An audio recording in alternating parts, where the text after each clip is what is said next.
Hi friends, Pastor Christina here. Thanks for joining us here on our YouTube channel. We want to let you know that you're always welcome to join us in person at our worship service at First Presbyterian Church, 410 2nd Avenue, Sterling, Illinois, 9:30 a.m. We're open every Sunday. So we hope that if you can, you'll come and join us in person. But at any rate, if you can't be with us in person, we're glad that you've come to see us on YouTube. We have a special series the next 4 weeks on the topic of do justice. And after this video, you'll see a video I did with my friend Jen Curran, who's helping us learn American Sign Language for the Bible verse that is our theme verse, Micah 6:8. Micah 6:8 asks the question. It says, God has told you what is good, and what does the Lord require of you? And the answer to that question is to do justice, to love kindness, and to walk humbly with God. So for 4 weeks, we'll have a series on how do we think about ways to do justice the way that God has directed us. And we'll have, the first one will be about seeing injustice. The second week on October 22nd will be check your prejudice. The third week of the series is about speaking up, and the fourth week is about doing the work. So we're so glad that you've come to join us. If you'd like to support our ministry, you can do so by going to our website, www.firstpresbyteriansterling.org, and clicking on the donate button. You can mail a contribution in to 410 2nd Avenue in Sterling 61081. Or if you'd like to set up an ongoing, continuing donation, you can call the church office at 815-625-0452.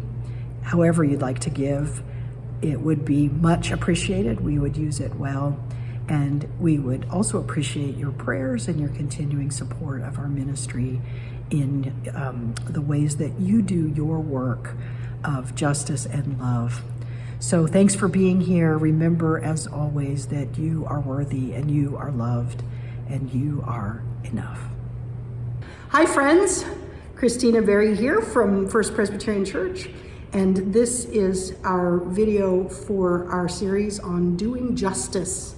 And I invited my wonderful friend Jen Curran here to come and join us, because Jen is going to help us learn a verse from the Bible using American Sign Language. We're not going to learn every single word of the entire verse. We're going to learn the most important words of the verse Micah 6:8.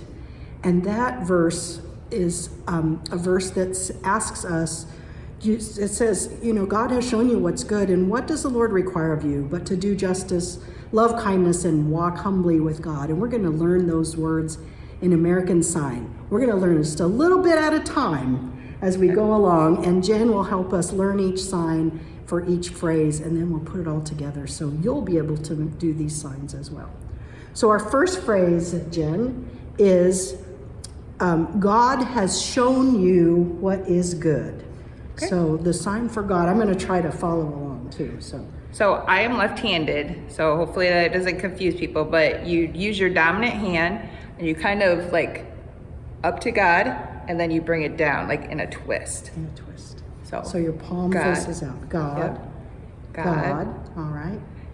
And then again, even in American Sign Language, we do not sign every like verbatim word. So we're God has shown like out. Yeah. Oh, out. Yep. So like I'm showing you something. Mm-hmm. Like look at this. You're going to point to your non-dominant hand. Okay. And then bring it out. All right. Yes. Okay. Shown and then good. So flat hands. One comes from your chin down to your other hand. Good. All right. Yeah. So the phrase would be God has shown you good. What is good. Yes. Great. Okay. So the next phrase is, and what does the Lord require of you? Okay, so then when we do that what question, it's just like what, and your kind of like shoulders are up a little bit, and you're kind of just shaking your palms up. So like what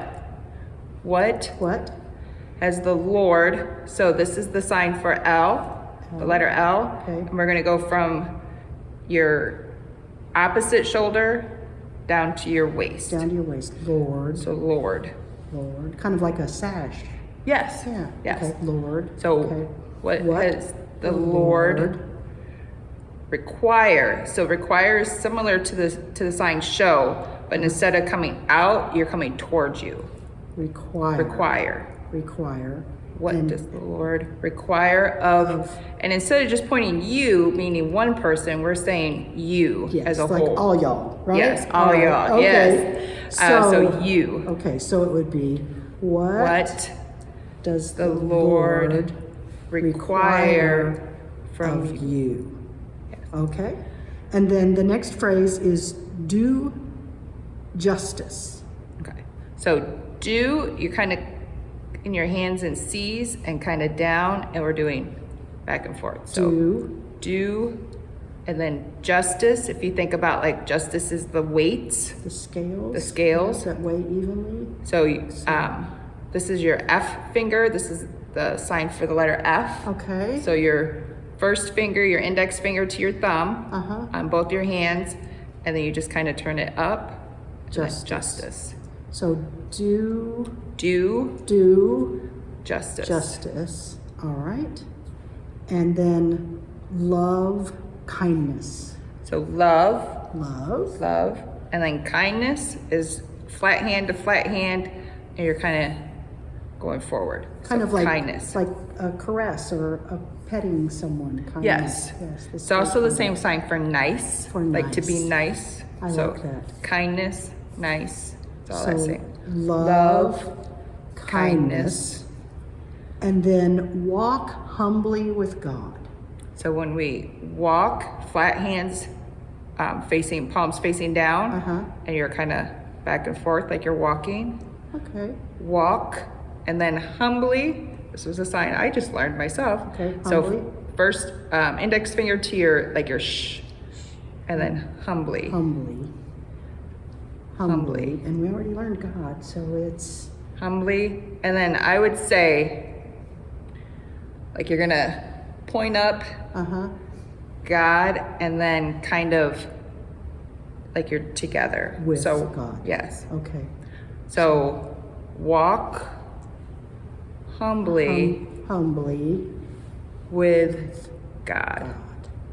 I like it. Because you're like next to each other. That's so great. Yeah. So now can we do the whole thing all the way through? Sure. Okay. So you want me to read the phrases, or are we just going to do it? Read the phrases. All right. Yes. God has shown you what is good. And what does the Lord require of you? To do justice, love kindness, and walk humbly. Sorry. Walk humbly with God. That's so wonderful. Thank you so much. You're welcome. We can say Right. thank you. Thank you. Like good was palm to palm, but Okay. thank you is just one hand out. Thank you. Thank you. And then you're welcome is just down from the Welcome. chin. You're That's great. welcome. All right. Happy to help. We are so appreciative. Yes. Thanks a lot. Sure. All right. You can see yourself on YouTube now if you want. Ooh, exciting. All right, friends. Thanks so much. Bye. Bye. All right.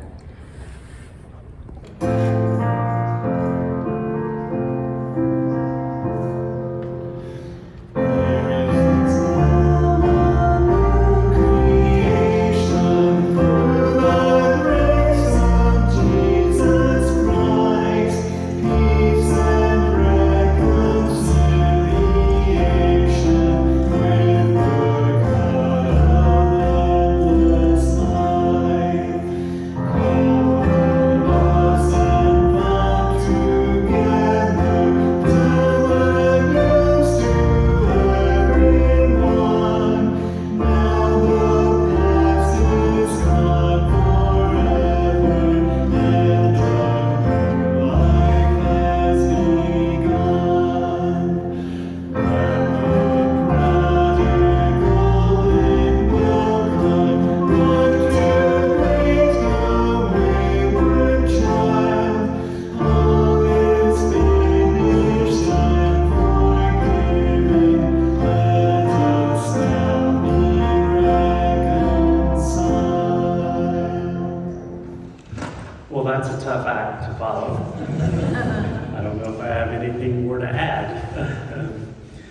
So here's the reading from James. My brothers and sisters, do you, with your acts of favoritism, really believe in our glorious Lord Jesus Christ?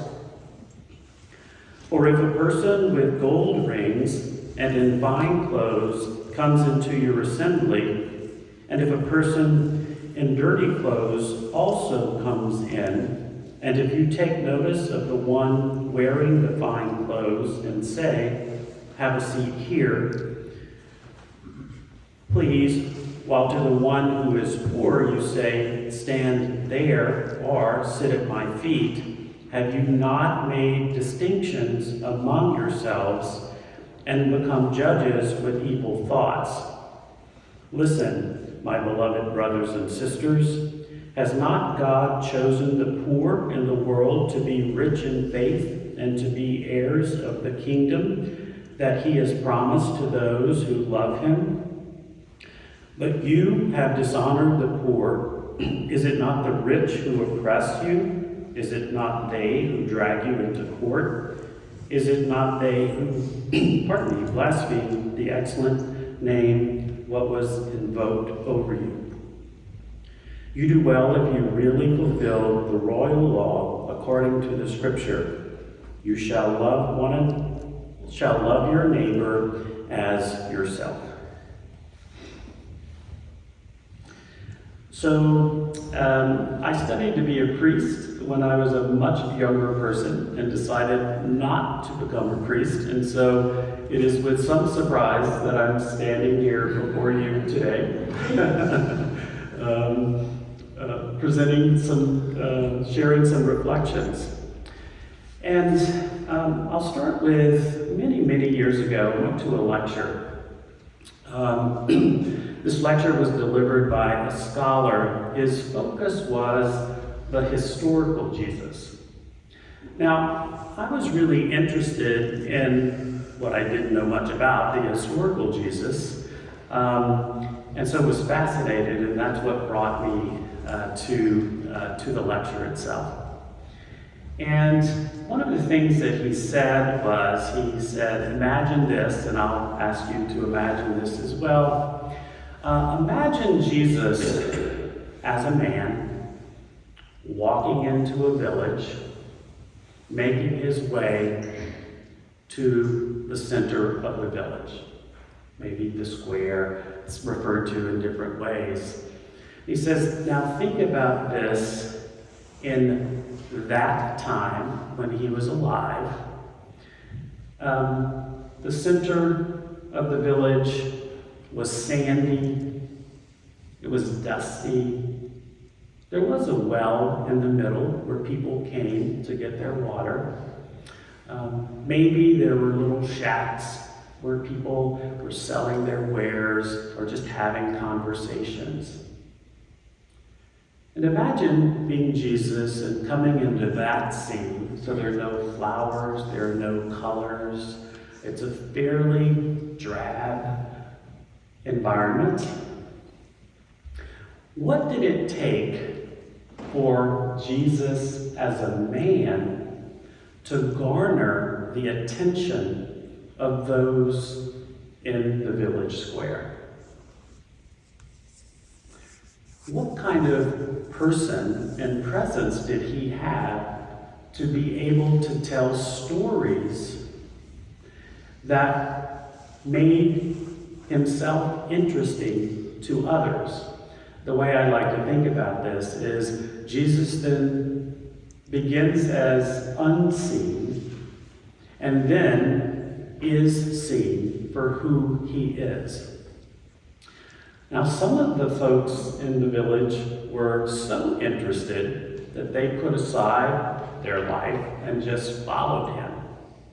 Others were listening and somewhat interested, but maybe thought, well, let's meet occasionally and talk about the message of Jesus. Maybe others were like, not so sure about what that was about. So when I think about being seen and unseen, I think part of what we're asked to do, if we're thinking about doing justice, is to see the world through, and I'll say the historical Jesus' eyes, particularly based on doing justice. So what does that mean? So I think it means some of these things. So I live in Chicago. I live on the north side, about 7 blocks from Wrigley Field. I walk by a police station to the Red Line to use public transportation. And in the last several months, I've walked in front of that police station, and guess who I see there? Migrants. Literally, migrants are staying on the sidewalk in front of the police station. There are more children than women, more women than men. They're sleeping outside. There are barricades to kind of hopefully keep folks safe, I suppose. So when I think about how would Jesus see that from his lens of justice, whereas I want to lean away or maybe not walk in front of the police station the next time. I want to find another way around. I think Jesus would lean into that and say, number one, what are we doing? How are we doing justice on behalf of these people? Literally, what are we doing to feed them, to care for them, to make sure they have something to drink, to make sure they have a place to sleep, etc. This harkens back to some of the stories about Jesus and his family, about not necessarily having a place to stay, right? So he would want those kinds of things, I think, taken care of. But Jesus probably wouldn't stop there. He'd probably begin to say some things like, how did this come to be? Like, how did this situation come to be as we see it today? And he might ask some questions around, what's the root cause? How did individuals who lived in a country, number one, find it so uncomfortable that they decided to make a journey that was filled with danger? And then find themselves sometimes in the southern regions of our country and getting bused to a city that they knew and know nothing about, no idea where they're going to lay their heads or get fed, and come anyway. What is it? What structures created that in their home countries that allowed them to pursue that kind of journey? And I don't have the answers, but I suspect Jesus would be posing those questions to the people in power who are making decisions that lead these occurrences to happen. Now, as I say that, I'm reminded of my own desire to sort of not pay attention to that injustice. And so, if I'm gonna think about this and take on the lens of Jesus, talking about doing justice specifically, then I have to take another look at myself. Because the social justice message of the gospel is not comforting. It's a call to action. Now, I happen to be a social worker, and social justice and caring for those who've been oppressed is also part of my professional life. And so in some ways, I have worked in this arena. But I think those are some of the things that we want to consider, like how do we do justice? And, you know, just as I come into your congregation this morning, one of the ways you do justice is by welcoming all. And don't ever underestimate the power of that your ability to welcome all is doing justice. But another thing you might think about, and I think you all have ministries that do that here, is to think about, if you think about the community at large, your own communities and neighborhoods, who's being left out? Who is unwelcome? And what might you, or better, we, it's always easier if there's a we involved, do to make them seen and heard?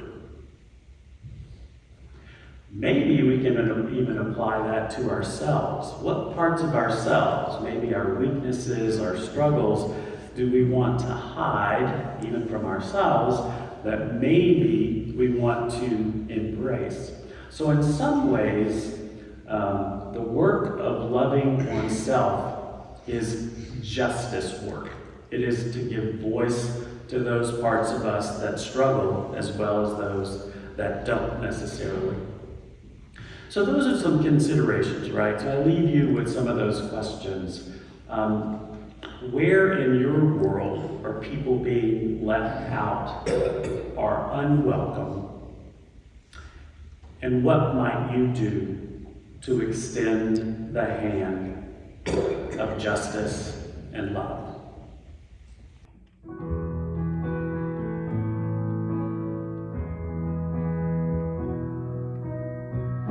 For everyone born, a place in the day.